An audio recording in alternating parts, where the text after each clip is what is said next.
بسم اللہ الرحمن الرحیم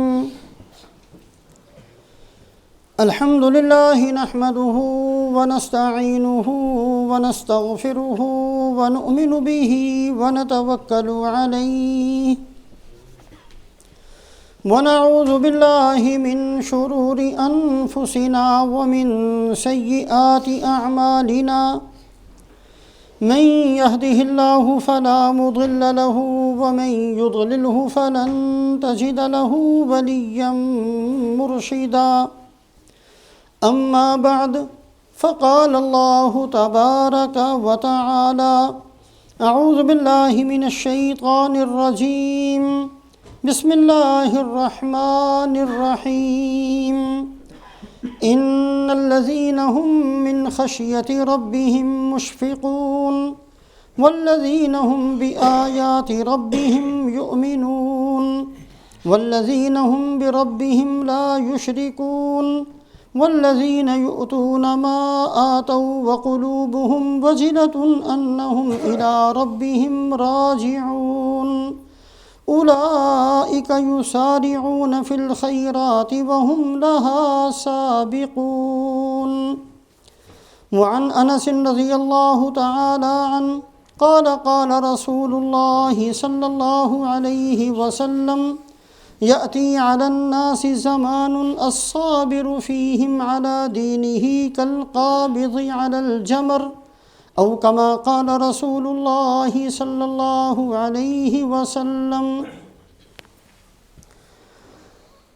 ایک معمولی اور ایک ادنا مسلمان ہونے کی حیثیت سے ہم سب اس بات کو جانتے ہیں کہ اللہ رب العزت نے جتنے کمالات، جتنی خوبیاں، جتنی فضیلتیں، جتنی عزتیں، شرافتیں، کرامتیں اولین اور آخرین سب کو نصیب فرمائیں، وہ سب کی سب بڑھا چڑھا کر رسول پاک علیہ السلام کو اللہ پاک نے نصیب فرمائی۔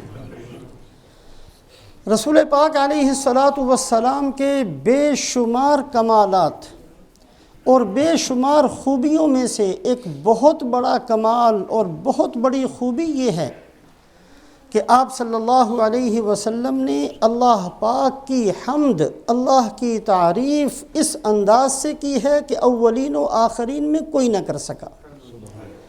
اسی وجہ سے رسول پاک علیہ السلام کا نام مبارک تمام آسمانی کتابوں کے اندر اور تمام سابقہ انبیاء کی زبان سے احمد کہلوایا گیا۔ احمد کا معنی ہے سب سے زیادہ اللہ کی حمد کو بیان کرنے والے۔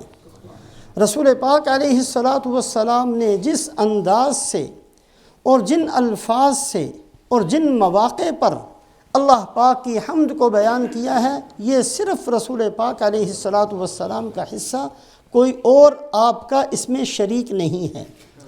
اسی وجہ سے آپ صلی اللہ علیہ وسلم فرماتے ہیں وَلِوَاءُ الْحَمْدِ يَوْمَئِذٍ بِيَدِي، قیامت والے دن میدان حشر میں اولین آخرین انسان فرشتے جنات سب کے سب موجود ہوں گے، اس وقت حمد کا جھنڈا اللہ پاک میرے ہاتھ میں دیں گے۔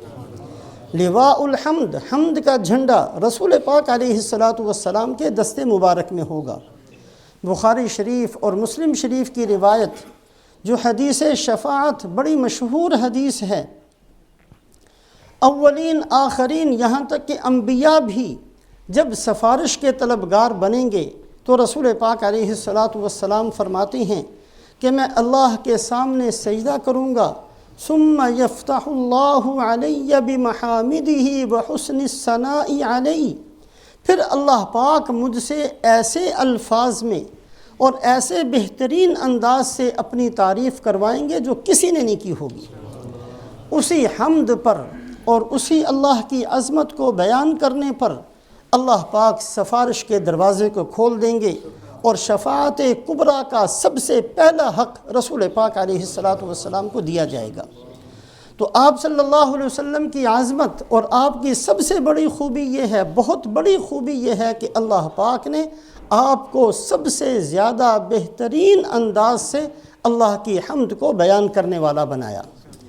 تورات کے اندر حضرت کعب جو تورات کے عالم تھے، صحابہ میں ہیں، جب بھی بہت ساری باتیں جو تورات کی بیان فرمایا کرتے تھے، اس میں ایک دفعہ فرمانے لگے کہ اس امت کی بہت ساری فضیلتیں تورات کے اندر موجود ہیں۔ حضرت محمد صلی اللہ علیہ وسلم کی امت ایسی ہوگی، یہ ان کے اعمال ہوں گے، یہ ان کی عادت ہوگی، یہ ان کے اخلاق ہوں گے۔ بڑا لمبا باب ہے تورات کے اندر حضرت محمد صلی اللہ علیہ وسلم کی امت کے فضائل کا۔ ان کو بیان کرتے ہوئے فرمایا کہ ایک فضیلت یہ ہوگی وَأُمَّتُهُ حَمَّادُونَ، آپ صلی اللہ علیہ وسلم کی امت کے اندر بھی یہ خوبی ہوگی کہ سب سے زیادہ اللہ کی حمد کرنے والے ہوں گے۔ یحمدون اللہ فی کل سراء والضراء، یہ امت اس خوبی کی مالک ہوگی کہ اللہ کی حمد کو، اللہ کی تعریف کو بیان کریں گے، ان کے حالات کیسے ہی ہوں، یہ کتنے ہی پریشان ہوں، کتنے ہی مصیبت زدہ ہوں، کتنے ہی بیماریوں کا شکار ہوں، کتنا ہی قحط ان کے اوپر آ چکا ہو، کتنے ہی زلزلے سیلاب کی مصیبتوں سے یہ دوچار ہوں، اللہ کی عظمت کو، اللہ کی حمد کو کبھی نہیں بھولیں گے۔ یہ ہر حالت میں اس امت کی یہ خوبی تورات کے اندر موجود ہے۔ امتہ حمادون یحمدون اللہ فی کل سراء والضراء، یہ امت ایسی اللہ کی حمد کو، اللہ کی تعریف کو بیان کرنے والی امت ہے جس نے ہر حالت میں، ہر جگہ میں اللہ کی عظمت کو، اللہ کی حمد کو، اللہ کی تعریف کو بیان کرنا ہے۔ اب سوچنا یہ ہے، اتنے اونچے درجے میں یہ عظمت، یہ خوبی، یہ فضیلت رسول پاک علیہ السلام کو عطا کی گئی، اتنے اونچے درجے میں یہ خوبی، یہ عظمت، یہ فضیلت اس امت کو عطا کی گئی۔ اس کی وجہ کیا ہے؟ اس کی وجہ یہ ہے کہ رسول پاک علیہ السلام کی ذات گرامی کے ساتھ بھی تکالیف، مصیبتیں، آزمائشیں، سازشیں، اس کا ایک لمبا سلسلہ ہے جو آپ صلی اللہ علیہ وسلم کی ذات گرامی کے ساتھ وابستہ رہا۔ اس قدر وابستہ رہا کہ آپ صلی اللہ علیہ وسلم فرماتے ہیں، دین کے لیے جتنا مجھے ستایا گیا کسی کو نہیں ستایا گیا، جتنا مجھے مصیبتوں کے اندر ڈالا گیا کسی کو بھی نہیں ڈالا گیا، چونکہ تکالیف اور مصیبتیں اور آزمائشیں سب سے زیادہ رسول پاک علیہ السلام کی ذات کے ساتھ جڑی ہوئی تھیں، اس لیے اللہ پاک نے سب سے اونچے درجے میں حمد والی خوبی بھی آپ صلی اللہ علیہ وسلم کو عطا فرمائی۔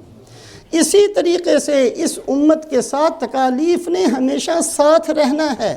یہ امت جب تک باقی بچے گی، وَلَنَبْلُوَنَّكُمْ بِشَيْءٍ مِّنَ الْخَوْفِ وَالْجُوعِ وَنَقْصٍ مِّنَ الْأَمْوَالِ وَالْأَنفُسِ وَالثَّمَرَاتِ، یہ اللہ کے قرآن کا اعلان ہے کہ جو یہ کہے گا کہ میں مسلمان ہوں، تکالیف اس کے ساتھ رہیں گی، آزمائشیں اس کے ساتھ جڑی رہیں گی، مصیبتوں کا سامنا اس کو کرنا پڑے گا۔ یہ امت جب تک امت ہے، اس کا کبھی بھی تکلیفوں سے ساتھ نہیں چھوٹنا، چونکہ تکلیفیں ہر وقت ساتھ رہنی ہیں، آزمائشیں ہر آن ہر گھڑی اس امت پر مسلط رہنی ہیں، تکلیفوں کا ساتھ اس امت کے ساتھ جڑا ہوا ہے۔ لہٰذا اللہ پاک نے ہر تکلیف کے جواب میں، ہر خوشی کے جواب میں، ہر کامیابی اور ہر پریشانی کے جواب میں اللہ کی حمد کرنا سکھایا کہ پھر بھی میری تعریف کرنا، پھر بھی میری حمد کو بیان کرنا۔ صلحاء، اللہ کے نیک بندوں کا معمول۔ آج کل ہمارے حافظے ایسے تو نہیں ہیں جیسے امام بخاری، امام مسلم، امام ترمذی کے تھے، لاکھوں حدیثیں ازبر یاد تھیں، ایک زبر زیر کی بھی کمی بیشی نہیں کبھی ہوتی تھی۔ یہ حدیث کس استاد نے سکھائی، اس کو کس استاد نے سکھائی، اس کو کس استاد نے سکھائی، وہ سند بھی ساری جانتے تھے۔ آج کل ہمارے حافظے بڑے کمزور ہیں اور ہم بالکل چند چیزیں بھی یاد رکھنا ہمارے لیے مشکل ہوتا ہے۔ اس لیے آج کل اللہ کے نیک بندے حدیث پاک کے ذخیرے میں سے 8 طرح کے باب، 8 طرح کے چپٹر وہ ہر مسلمان کو کہتے ہیں کہ کم سے کم اپنے مطالعے کے اندر رکھیں۔ ایک حدیث پاک کا باب، باب الایمان، ایمان کی عظمت اور قدر کیا ہے، ایمان دل کے اندر رکھنا کتنا ضروری ہے، شیطان کے کون کون سے حملے ہوتے ہیں ایمان کو خراب کرنے کے لیے، ایمان کس چیز کا نام ہے، ایمان پر کیا کیا کچھ ملنے والا ہے، باب الایمان، اس کے تحت میں جتنی احادیث ہیں ان کو اپنے مطالعے کے اندر رکھنا۔ دوسرا باب الاعتصام بالسنہ، رسول پاک علیہ السلام کی سنتوں کو اختیار کرنا، اس پر اللہ کتنے راضی ہوتے ہیں۔ اللہ کے نزدیک آپ صلی اللہ علیہ وسلم کی ایک ایک سنت زمین و آسمان سے زیادہ قیمتی ہے۔ ایک ایک سنت کیسے جنت میں لے کر جانے والی ہے، ایک ایک سنت کی اللہ کے ہاں قدر کیا ہے، عظمت کیا ہے، کہ باب الاعتصام و سنتوں کا باب، سنتوں کا اہتمام تاکہ ہمارے اندر پیدا ہو جائے۔ دوسرا اس باب کو سامنے رکھنا، مطالعے میں رکھنا۔ تیسرا باب العلم، اللہ پاک نے جو علوم قرآن کے اندر رکھے، جو علوم حدیث پاک کے اندر ہیں، فرائض کا علم ہے، واجبات کا علم ہے، حرام کا علم ہے، حلال کا علم ہے، کفر کیا ہے، ایمان کیا ہے، ہدایت کیا ہے، گمراہی کیا ہے، یہ علم یہ کم سے کم درجے میں ہر مسلمان کے سامنے ہونا چاہیے۔ یہ باب العلم کی احادیث اپنے سامنے رکھنا۔ باب الآداب، گھر میں کیسے داخل ہونا ہے، مسجد میں کیسے جانا ہے، بازار میں کاروبار کیسے کرنا ہے، ایک دوسرے کے ساتھ ملنا جلنا کیسے ہے، یہ باب الآداب، یہ ہر مسلمان کی زندگی کے اندر اس کا پتہ ہونا چاہیے۔ باب الامر بالمعروف، وہ احادیث پاک جس میں ہمیں یہ سکھایا گیا کہ کیسے اچھی باتوں کو پھیلانا ہے، اولاد کو اچھی باتیں کیسے سکھانی ہیں، اس پر کیا ملے گا، بھائی بھائی کو کیسے دین سکھائے، پڑوسی پڑوسی کو کیسے دین سکھائے، ایک محلے والا دوسرے محلے والوں پر دین کی محنت کیسے کرے، باب الامر بالمعروف، ان احادیث کو سامنے رکھنا۔ اسی طریقے سے باب الجہاد، دین کے لیے کوشش اور محنت کیسی ہونی چاہیے، ان احادیث کو سامنے رکھنا۔ اسی طریقے سے باب الرقاق، وہ احادیث جو دل کو نرم کرنے والی ہیں، جن کو پڑھ کر آدمی کے سامنے آخرت آتی ہے، قبر آتی ہے، موت یاد آتی ہے، میدان حشر کا منظر سامنے آتا ہے، جنت اور جنت کی نعمتیں سامنے آتی ہیں، جہنم اور جہنم کی مصیبتیں سامنے آتی ہیں، وہ تمام احادیث کو اپنے سامنے رکھنا۔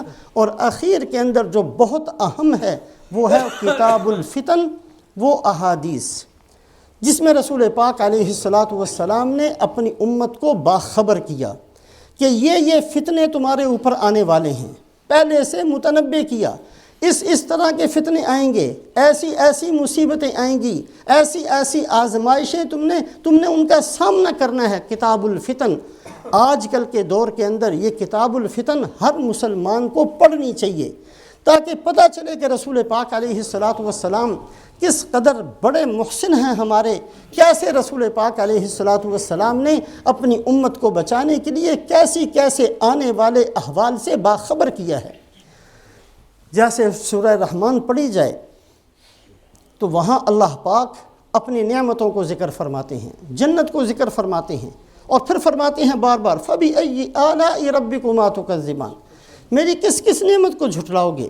جیسے انعامات کو ذکر کرنے کے بعد فَبِأَيِّ آلَاءِ رَبِّكُمَا تُكَذِّبَانِ کہا، جیسے جنت کو بیان کرنے کے بعد فَبِأَيِّ آلَاءِ رَبِّكُمَا تُكَذِّبَانِ کہا، اسی طریقے سے اللہ پاک نے سورہ رحمان کے اندر يُعْرَفُ الْمُجْرِمُونَ بِسِيمَاهُمْ فَيُؤْخَذُ بِالنَّوَاصِي وَالْأَقْدَامِ فَبِأَيِّ آلَاءِ رَبِّكُمَا تُكَذِّبَانِ، اس کو بھی بیان کیا ہے کہ دیکھو میدان حشر کے اندر ایک مجرم کی پیشانی پکڑی جائے گی، اس کے بال پکڑے جائیں گے، اس کے قدم پکڑے جائیں گے، اٹھا کر جہنم میں پھینک دیا جائے گا۔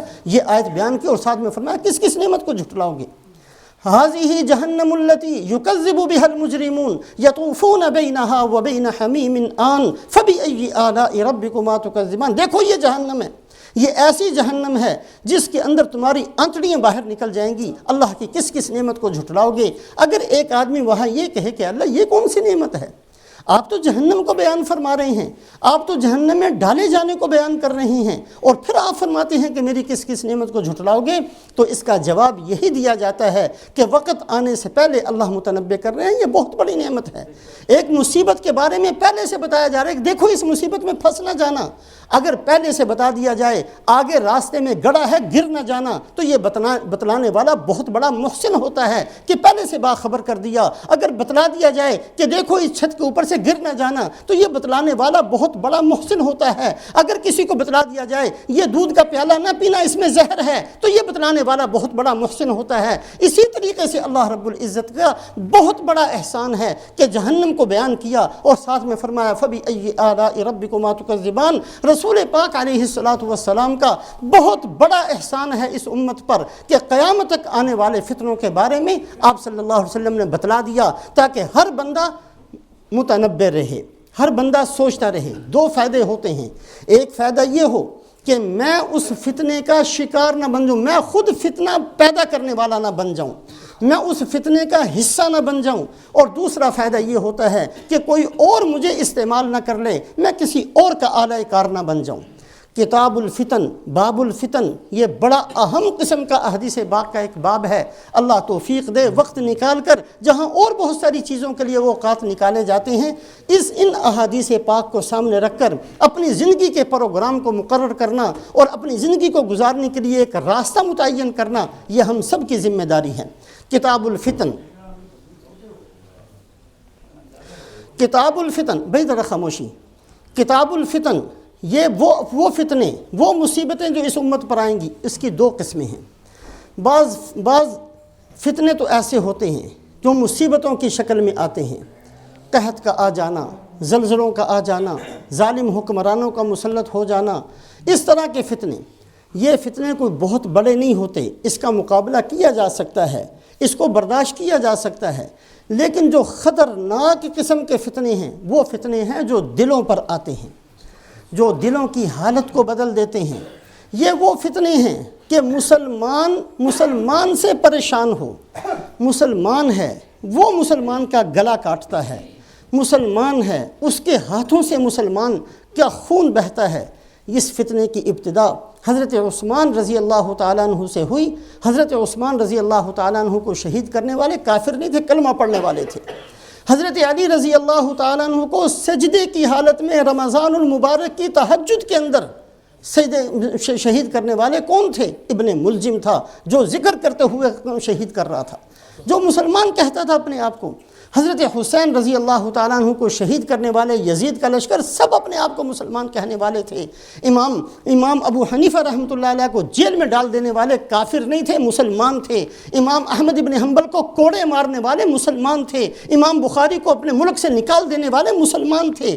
یہ فتنے کی قسم بڑی شدید ہوتی ہے، بڑی سخت ہوتی ہے کہ ایک مسلمان مسلمانوں کے ہاتھوں پس جائے، ایک مسلمان کے ہاتھ سے رسوا ہو جائے، ایک مسلمان کے ہاتھ سے اس کی عزت ختم ہو جائے، ایک مسلمان کے ہاتھ سے مسلمان کا خون بہہ جائے، مسلمان ہوتے ہوئے اسلام کی بات مسلمانوں کے سامنے کہی نہ جا سکے۔ یہ جو فتنے ہیں، یہ بڑے خطرناک، بڑے نقصان دہ، بہت بڑی مصیبت والے فتنے ہیں۔ اللہ کبھی توفیق دے ان کو سامنے ضرور رکھیں، تاکہ خود اپنے آپ کو بچا سکیں، تاکہ خود کسی کا آلہ کار نہ بنیں، اپنی زندگی کو سہولت اور عافیت کے ساتھ سب سے بچاتے ہوئے ہم قبر تک اپنے آپ کو پہنچا دیں۔ ان احادیث کو سامنے رکھنا بہت ضروری ہے۔ آج کی اس مختصر سی مجلس میں چند احادیث سامنے رکھی جائیں۔ ایک موقع پر، یہ مسلم شریف کی روایت ہے، آپ صلی اللہ علیہ وسلم نے فرمایا، یکون بعدی ائمۃ لا یہتدون بہدایا ولا یستنون بسنتی قلوبہم قلوب الشیاطین فی جسمان انس۔ یہ الفاظ مسلم شریف کے۔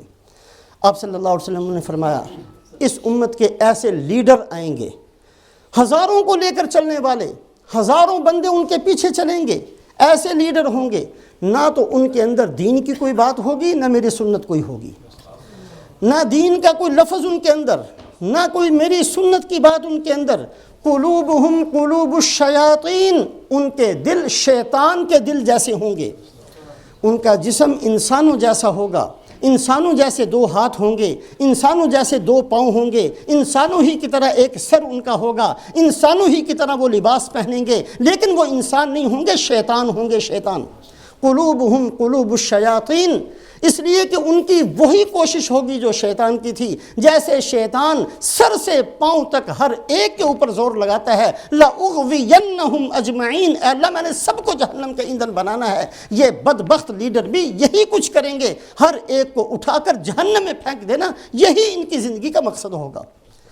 کل یہ نہ کہنا اِنَّا أَطَعْنَا سَادَتَنَا وَكُبَرَاءَنَا فَأَضَلُّونَا السَّبِيلَ، اے اللہ ہم بے قصور ہیں، ہم تو ان کے پیچھے چلے تھے، ہمیں کیا پتہ تھا انہوں نے ہمیں گمراہ۔ یہ نہ کہنا، اللہ کے نبی صلی اللہ علیہ وسلم نے پہلے بتا دیا، ایسا وقت آئے گا اس امت پر، نہ تو خود ایسا بننا، اپنے دل کو دیکھتے رہنا، میرا دل شیطان کے دل جیسا تو نہیں بن گیا، جو شیطان کام کرتا تھا وہ میں نے تو نہیں شروع کر دیے، میں تو کسی کو دین سے روکنے والا نہیں بن گیا، میں نے تو کہیں رسول پاک علیہ الصلوۃ والسلام کی سنتوں کو گھر سے نہیں نکال دیا، کہیں میں نے تو اپنے دین کی گھر سے چھٹی نہیں کر دی۔ یہ جو الفاظ آپ صلی اللہ علیہ وسلم نے فرمائے یہ میں نے اپنے بارے میں بھی سوچنے ہیں، اور اس بات کو بھی سامنے رکھنا ہے کہ کوئی اور ایسا تو نہیں ہے جو میرے اوپر مسلط ہو کر میرا ہاتھ پکڑ کر مجھے جہنم کے گڑھے میں تو نہیں ڈال رہا۔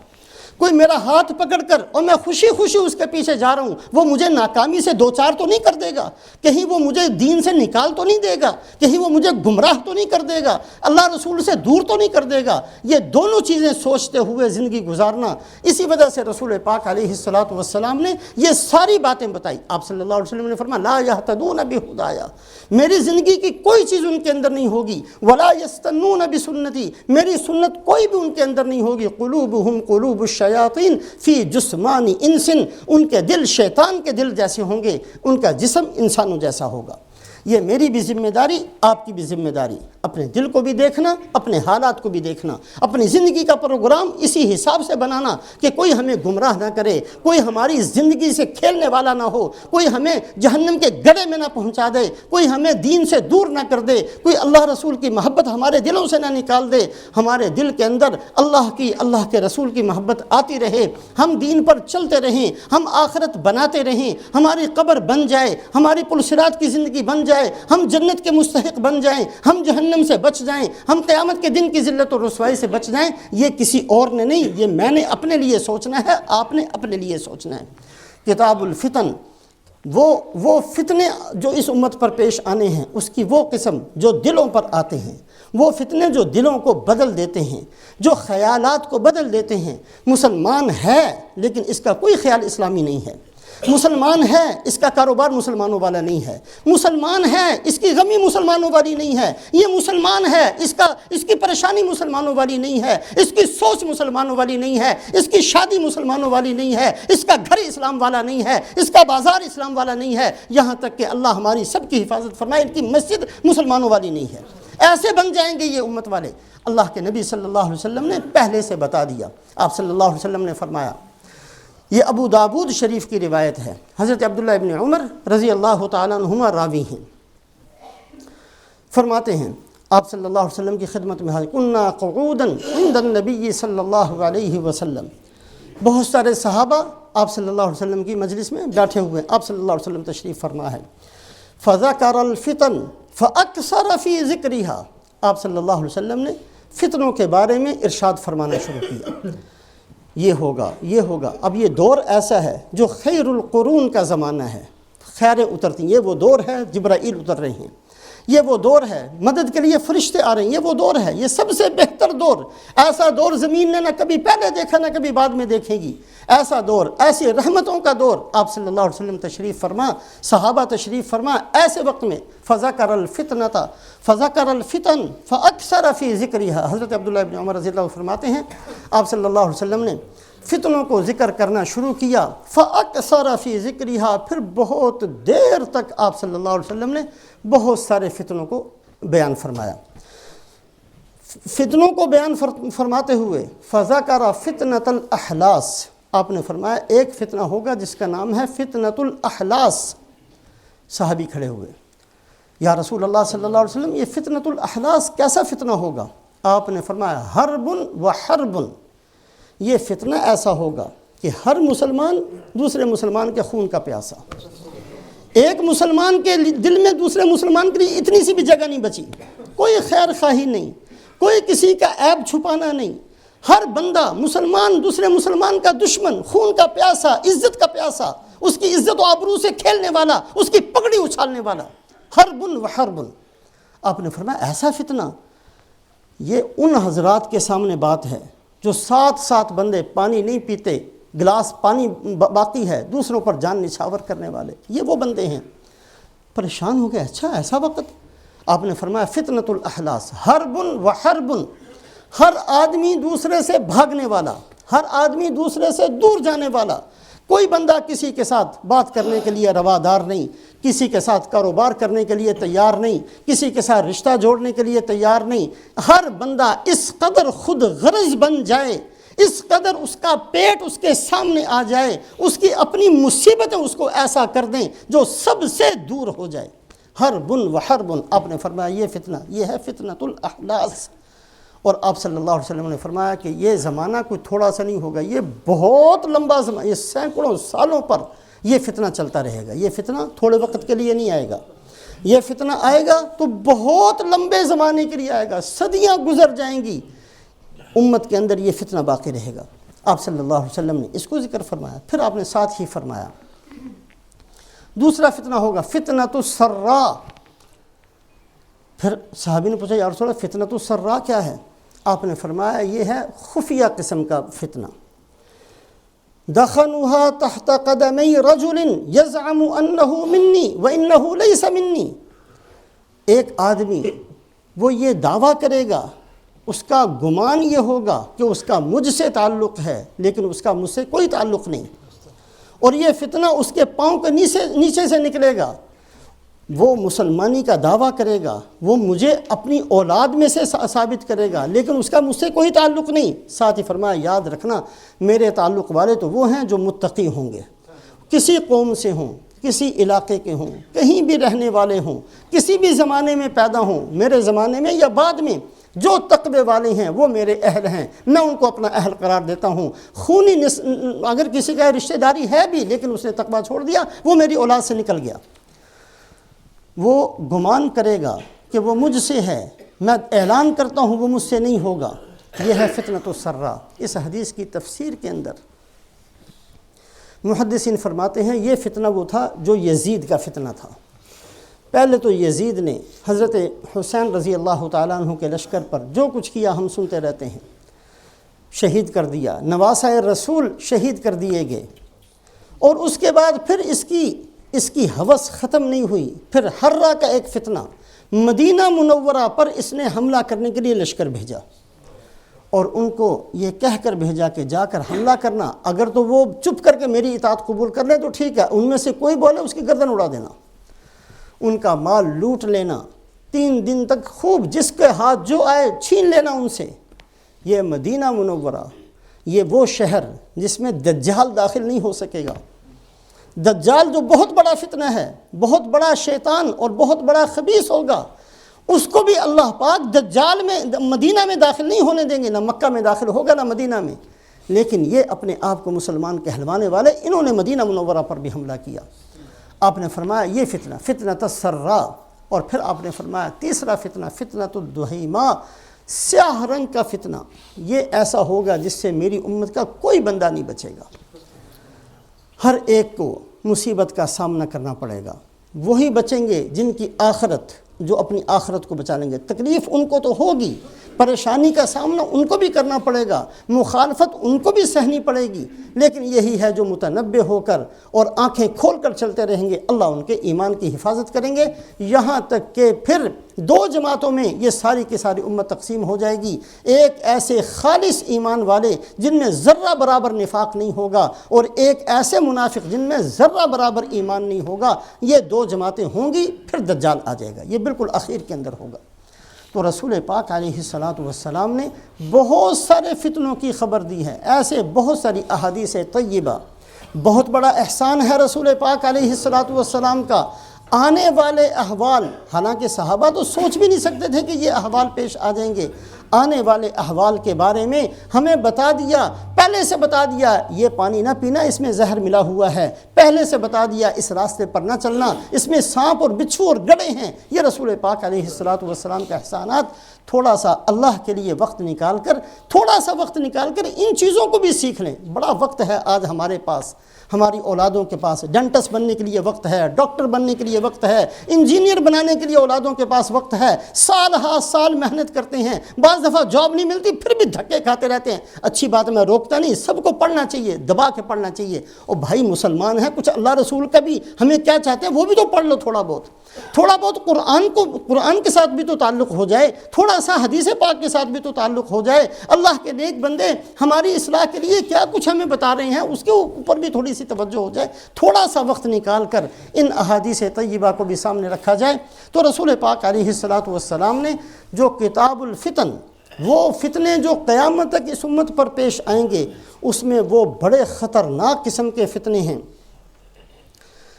جو دلوں پر آئیں گے، جو دلوں کی حالت کو بدل دیں گے۔ آپ صلی اللہ علیہ وسلم نے یہ ابو داؤد شریف کی یہ مسلم شریف کی روایت ہے، اس میں بھی فرمایا سَتَكُونُ فِتْنَةٌ صَمَّاءُ بَكْمَاءُ عَمْيَا، ایسے فتنے ہوں گے جو گونگے بہرے اندھے ہوں گے، یعنی ان کو پتہ ہی نہیں ہوگا یہ فتنہ کہاں سے آیا ہے، کہاں ختم ہوگا، اس کا حل کیا ہے، یہ کس نے شروع کیا۔ جیسے انسان اندھا بہرا گونگا، اس کو پتہ نہیں ہوتا میں کہاں جا رہا ہوں، اس طریقے سے فتنے آئیں گے۔ اور ایسے وقت میں اگر کوئی بندہ من اشرف لہا استشرفت، جو آدمی کسی کو دین کی بات بھی بتائے گا وہ ان کا سب سے بڑا دشمن سمجھا جائے گا، وہ ان کا سب سے بڑا دشمن سمجھا جائے گا۔ یہ ایسی حالت ہو جائے گی کہ دین کی بات بتلانے والے کو اپنا محسن سمجھنا چاہیے، اپنا خیر خواہ سمجھنا چاہیے، اس کی عزت قدر دل کے اندر ہونی چاہیے۔ اس کا حکم دیا گیا علماء کی قدر کرو، وہ تمہیں دین بتاتے ہیں، لیکن زمانہ ایسا آ جائے گا من اسرف لہا استشرفت، من اشرف لہا استشرفت، جو آدمی دین کی بات کہے گا اس کے اوپر تلواریں لے کر کھڑے ہو گے۔ تیری ہمت کیسے ہوئی یہ بات کرنے کی؟ تو نے یہ بات کہی کیوں ہمیں؟ تجھے پتہ نہیں کہ ہماری مرضی کے خلاف ہے یہ بات؟ تو نے یہ فتویٰ دیا کیوں؟ اس طرح کے حالات اس امت نے دیکھے بھی ہیں اور دیکھنے بھی ہیں اور قیامت تک آتے بھی رہیں گے۔ میری آپ کی ذمہ داری یہ ہے کہ ہم اپنے دلوں کو دیکھتے رہیں، ہمارے دل ٹھیک ہیں کہ نہیں، ہم جن راستوں پر چل رہے ہیں یہ کہیں خطرناک جنگل میں ختم ہونے والا راستہ تو نہیں ہے، یہ وہ راستہ ہے کہ نہیں جس میں ہماری قبر بنتی ہے۔ یہ میری آپ کی سب کی ذمہ داری ہے۔ قرآن پاک کے اندر تین جگہ اللہ پاک فرماتے ہیں وَجَعَلْنَا عَلَىٰ قُلُوبِهِمْ أَكِنَّةً أَن يَفْقَهُوهُ، کہ بعض دفعہ اللہ پاک لوگوں کے دلوں کو لپیٹ دیتے ہیں، وہاں تک بات پہنچتی نہیں۔ کوئی بھی کہنے والا ہو، بڑے سے بڑا محدث، مفسر، دیندار، اللہ والا آ کر بھی سمجھائے میرے کانوں میں تو آئے گی، دل میں نہیں آئے گی۔ 3 دفعہ اللہ قرآن میں فرماتے ہیں وَجَعَلْنَا عَلَىٰ قُلُوبِهِمْ أَكِنَّةً أَن يَفْقَهُوهُ، ایسی حالت ہماری پہنچ تو نہیں گئی، ہم سب نے دیکھنا ہے، کہیں ہم اس سطح پر پہنچ تو نہیں گئے کہ ہمارے اوپر کوئی اثر ہی نہ ہو، قرآن ہمارے اوپر اثر نہ کرے، حدیث ہمارے اوپر اثر نہ کرے، کسی نیک بندے کی بات ہمارے اوپر اثر نہ کرے، کسی کا سمجھانا ہمیں سمجھ میں نہ آئے۔ یہ حالت ہونی ہے، اس لیے اللہ بیان کرتے ہیں، 3 دفعہ فرمایا اسی لفظ کو وَجَعَلْنَا عَلَىٰ قُلُوبِهِمْ أَكِنَّةً أَن يَفْقَهُوهُ، کہ بعض دفعہ ہم دلوں کو ایسا لپیٹ دیتے ہیں کہ بات وہاں نہیں پہنچتی۔ جب انسان گناہ کرتے کرتے اپنے دلوں کو سیاہ کر لیا کرتے ہیں، اپنے دلوں کو گند میں ڈال کر گندا کر دیتے ہیں، پھر ان کے اوپر کوئی خوشبو اثر نہیں کرتی، ان کے اوپر کوئی اچھی بات اثر نہیں کرتی، وہ لپٹ جاتے ہیں۔ وَجَعَلْنَا عَلَىٰ قُلُوبِهِمْ أَكِنَّةً، سورہ انعام کے اندر فرمایا وَجَعَلْنَا عَلَىٰ قُلُوبِهِمْ أَكِنَّةً أَن يَفْقَهُوهُ وَفِي آذَانِهِمْ وَقْرًا وَإِن يَرَوْا كُلَّ آيَةٍ لَا يُؤْمِنُوا بِهَا، ایسی حالت ہو جاتی ہے جو کچھ بھی ان کے سامنے آ جائے ان کو کوئی پرواہ نہیں، کبھی بھی ان کی توبہ استغفار کی طرف توجہ نہیں ہوتی۔ پہاڑ ٹوٹ جائیں، مصیبت آ جائے، لوگ بہہ جائیں، مر جائیں، جو کچھ بھی ہو جائے، ان کو ایک ہی وہی غرض ہے، پیسہ مل جائے، پیٹ بھر جائے، پیسہ مل جائے، فلانا ہو جائے، یہ ہو جائے، خواہشات سے آگے نکلتے ہی نہیں۔ یہ اللہ کی طرف سے بہت بڑی مصیبت ہے، اللہ ہماری سب کی حفاظت فرمائے۔ دوسری جگہ سورہ اسراء کے اندر اللہ فرماتے ہیں وَجَعَلْنَا عَلَىٰ قُلُوبِهِمْ أَكِنَّةً أَن يَفْقَهُوهُ وَفِي آذَانِهِمْ وَقْرًا وَإِذَا ذَكَرْتَ رَبَّكَ فِي الْقُرْآنِ وَحْدَهُ وَلَّوْا عَلَىٰ أَدْبَارِهِمْ نُفُورًا۔ اے محمد صلی اللہ علیہ وسلم، بعض دفعہ ایسی حالت بنا دیں گے، دلوں کو ہم لپیٹ دیں گے، جیسے کسی چیز کو لپیٹ دیا جاتا ہے، اس پر دین کی بات اثر نہیں کرے گی۔ اور جب آپ ان کے سامنے ایک اللہ کا ذکر کریں گے تو وہ بھاگیں گے آپ کی بات سے، اس لیے کہ امیدیں اتنی وابستہ ہیں، میری عزت اس کے ہاتھ میں، میری صحت اس کے ہاتھ میں، میری کامیابی اس کے ہاتھ میں، میری دکان کا مسئلہ اس کے ہاتھ میں، میرے گھر کا مسئلہ اس کے ہاتھ میں۔ انسانوں نے آج ہم یہ تو کہہ دیتے ہیں کہ مشرکین مکہ نے 360 بت بیت اللہ کے اندر رکھ دیے تھے، کسی کو عزت کا مالک، کسی کو صحت کا مالک، کسی کو کامیابی کا مالک، کسی کو کسی چیز کا مالک سمجھتے تھے، کسی کو اولاد کا مالک۔ ہم بھی تو یہی کچھ کرتے ہیں، ہم نے بت نہیں رکھے لیکن ہم نے اپنی امیدیں تو وابستہ کر لیں. یہ فلاں چودھری سے میری امید وابستہ ہے, یہ فلاں سے میری امید وابستہ ہے, یہ فلاں سے میری امید وابستہ ہے. اتنا شرک اور اتنی امیدیں اللہ کو چھوڑ کر ہر ایک سے ہم نے جوڑ لی ہیں. وَإِذَا ذَكَرْتَ رَبَّكَ فِي الْقُرْآنِ وَحْدَهُ وَلَّوْا عَلَىٰ أَدْبَارِهِمْ نُفُورًا. اللہ فرماتے ہیں دلوں کو لپیٹ دوں گا جب یہ حالت کرو گے. حضرت عبداللہ ابن عمر رضی اللہ تعالیٰ عنہما تشریف لے جا رہے تھے, دیکھا کہ لوگوں کا جھمکٹا ہے. فرمایا کیا ہوا بھائی, بیٹھے جا کیوں نہیں, راستے میں کیوں کھڑے ہو گئے؟ کہا جی ایک شیر ہے جنگل سے آیا, راستے میں آ کر بیٹھ گیا, ہم ڈر کی وجہ سے ادھر والے ادھر ہیں, ادھر والے ادھر ہیں. اکیلے اس کے پاس تشریف لے گئے, اس کا کان پکڑ کر زور سے تھپڑ مارا ہے شیر کو اور کہا ما کذب علیک رسول اللہ صلی اللہ علیہ وسلم. اللہ کے نبی صلی اللہ علیہ وسلم نے جو فرمایا سچ فرمایا, جھوٹی بات نہیں فرمائی. کیا فرمایا؟ اللہ کے نبی نے ہمیں یہ تعلیم دی تھی من لم یخف الا اللہ لم یسلط علیہ غیرہ. جو سب کا خوف اللہ کے علاوہ ہر ایک کا ڈر دل سے نکال لے گا, اللہ کے ذمے ہے کہ اللہ کسی کو اس کے اوپر مسلط نہیں ہونے دیں گے. تو ہمارے اوپر مسلط نہیں ہو سکتا, اس لیے کہ ہمارے دلوں میں اللہ کا ڈر ہے. اور اللہ کے نبی صلی اللہ علیہ وسلم نے فرمایا کہ جو آدمی اللہ کے علاوہ سب سے امیدیں کاٹ لے گا لم یحوجہ الی غیرہ, اللہ اپنے ذمے لیتے ہیں, اللہ بھی اس کا ہاتھ کسی کے سامنے نہیں پھیلانے دیں گے. امیدیں اللہ سے رکھیں گے, اللہ اس کی امیدیں پوری کریں گے. کسی کے سامنے جھولی پھیلانی نہیں پڑے گی, کسی کے سامنے ہاتھ پھیلانا نہیں پڑے گا, کسی سے امیدیں نہیں باندھنی پڑیں گی. یہ ہم نے مشق کرنی ہے کہ ہمارا خوف بھی اللہ کے ساتھ, ہماری امید بھی اللہ کے ساتھ. تو اللہ پاک نے دوسری جگہ فرمایا وَجَعَلْنَا عَلَىٰ قُلُوبِهِمْ أَكِنَّةً أَن يَفْقَهُوهُ وَفِي آذَانِهِمْ وَقْرًا. ہم ان لوگوں کے دلوں کو لپیٹ دیں گے, کوئی بات ان کی سمجھ میں نہیں آئے گی, جو امیدیں ہر ایک سے وابستہ کرتے ہیں. اور تیسری جگہ اللہ فرماتے ہیں اِنَّا جَعَلْنَا عَلَىٰ قُلُوبِهِمْ أَكِنَّةً أَن يَفْقَهُوهُ وَفِي آذَانِهِمْ وَقْرًا وَإِن تَدْعُوهُمْ إِلَى الْهُدَىٰ فَلَن يَهْتَدُوا إِذًا أَبَدًا. اے محمد صلی اللہ علیہ وسلم, ایسی حالت ان کے دلوں کو لپیٹ کر ہم کر دیں گے اگر آپ بھی ان کو سمجھائیں پھر بھی ان کی سمجھ میں نہ آئے. استغفر اللہ. سمجھانے والا کون؟ اللہ کے نبی. ان سے بہتر سمجھانے والا کوئی نہیں, ان سے اچھا انداز کسی کا نہیں, ان سے زیادہ محبت کسی کے اندر نہیں, ان سے زیادہ مہربانی کسی کے اندر نہیں. وَإِن تَدْعُهُمْ إِلَى الْهُدَىٰ فَلَن يَهْتَدُوا إِذًا أَبَدًا. ایسی حالت بن جائے گی اے محمد صلی اللہ علیہ وسلم, آپ بھی اگر سمجھائیں پھر بھی ان کو ہدایت نہیں ملے گی. نہیں ملی ابو جہل کو ہدایت. ابو جہل کو کسی اور نے نہیں سمجھایا, کسی مولوی نے جا کر تقریر نہیں کی تھی, سرکار نے سمجھایا. آپ صلی اللہ علیہ وسلم 100 دفعہ سے زائد اس بدبخت کے گھر گئے ہیں, نہیں سمجھ میں آئی. اس لیے کہ جس کے دل لپیٹ دیے جائیں, جس کے دلوں پر مہریں لگا دی جائیں, اس کی سمجھ میں نہیں آیا کرتی. نبی کی بات بھی سمجھ میں نہیں آتی, ابو لہب کی سمجھ میں نہیں آئی, ابو جہل کی سمجھ میں نہیں آئی, سرکار نے خود سمجھایا پھر بھی سمجھ میں نہیں آئی. بھائی اللہ ہمیں اس سطح تک نہ پہنچا دے, ہمارے دل اتنے سخت نہ ہو جائیں, ہم بے دینی کے اندر اس قدر آگے نہ چلے جائیں کہ ہمارے اوپر کسی کا بھی اثر نہ ہو. ایک بات بہت ادب سے سامنے رکھیں, اللہ پاک کا بہت بڑا فضل ہے, اللہ پاک نے فرشتہ مقرر کیا ہے. دل پر مسلسل محنت ہوتی ہے, کبھی شیطان کی محنت ہوتی ہے, کبھی فرشتے کی محنت ہوتی ہے, اور اس کا اثر ہر بندہ محسوس کرتا ہے. بعض دفعہ گناہ کرتے ہوئے نیکی کا خیال دل میں آتا ہے. عجیب, بندہ گناہ میں لگا ہوا ہے لیکن دل میں آتا ہے کہ مجھے یہ کام نہیں کرنا چاہیے. گناہ کرتے ہوئے نیکی کا خیال کہاں سے آ گیا؟ یہ فرشتے کی محنت ہے. یہ فرشتہ جو اس کے دل کو پر لمتم بالملک, وہ فرشتہ جو جھنجھوڑ رہا ہے اس کے دل کو, یہ اللہ کا احسان ہے. اللہ پاک نے دل کے اوپر فرشتہ مقرر کیا. گناہ کرتے ہوئے آدمی صبح سے شام تک دنیا کے اندر پھنسا ہوا ہے, لگا ہوا ہے, دل کے اندر خیال آتے ہیں یار میں کس مصیبت میں پھنس گیا, مجھے یہ نہیں کرنا چاہیے, میں نے 2 دن میری زندگی ہے, میں نے مر جانا ہے, میں کہاں پھنس گیا. دل کے اندر یہ خیال کس نے پیدا کیا؟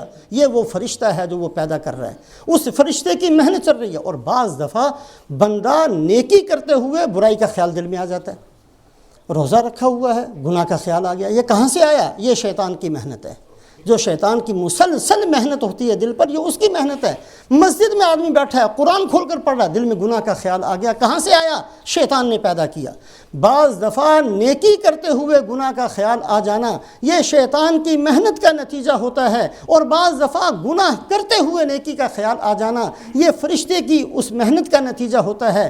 یہ وقت ہر بندہ اپنی زندگی میں محسوس کرتا ہے. فرشتے کی محنت ہو رہی ہے, دل کے اندر نیکی پیدا ہو رہی ہے, دل میں نرمی پیدا ہو رہی ہے.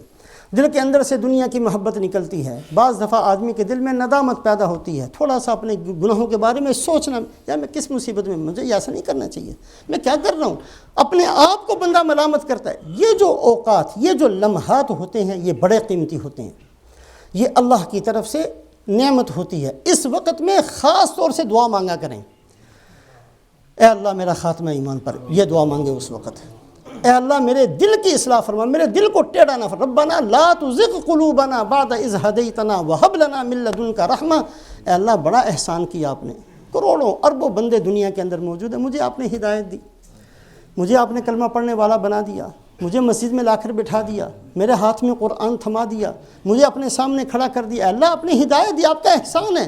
اے اللہ یہ ہدایت دینے کے بعد یہ ہدایت مجھ سے واپس نہ لے، مجھے دل میرا کر دیا، مسجد میں پہنچا دیا، اب میرے دل کو دوبارہ گندا نہ فرما، اے اللہ میرے دل کو ٹیڑھا نہ فرما، اے اللہ میرے دل کے اندر سے دنیا کو یہ اوقات جب وہ فرشتے کی محنت ہو رہی ہو، نرمی دل کے اندر پیدا ہو رہی ہو، ندامت پیدا ہو رہی ہو، ملامت اپنے آپ کو بندہ کر رہا ہو، دل کے اندر آخرت کی طرف توجہ پیدا ہو رہی ہو، یہ لمحات، یہ سمجھ لیا کریں کہ یہ لمحات، یہ وہ لمحات ہیں کہ فرشتے کی محنت ہے، اللہ کی نعمت اللہ کی رحمت متوجہ ہے۔ ایسے وقت کے اندر اور جو دعائیں کرتے ہیں کریں، یہ دعا ضرور کریں کہ اللہ ہمارے دلوں کو ٹیڑھا نہ فرما، ہمارے دلوں کی اصلاح فرما، ہمارا تزکیہ فرما دے، ہمیں پاک فرما دے، ہماری تربیت فرما دے، ہمیں اپنے خاص بندوں میں شامل فرما لے، اپنی مرضی کے مطابق زندگی گزارنے والا بنا دے، اور آپ کی پسندیدہ موت یہ بھی ہمیں نصیب فرما دے۔ اللہ پاک ہم سب کو عمل کی توفیق نصیب فرمائے۔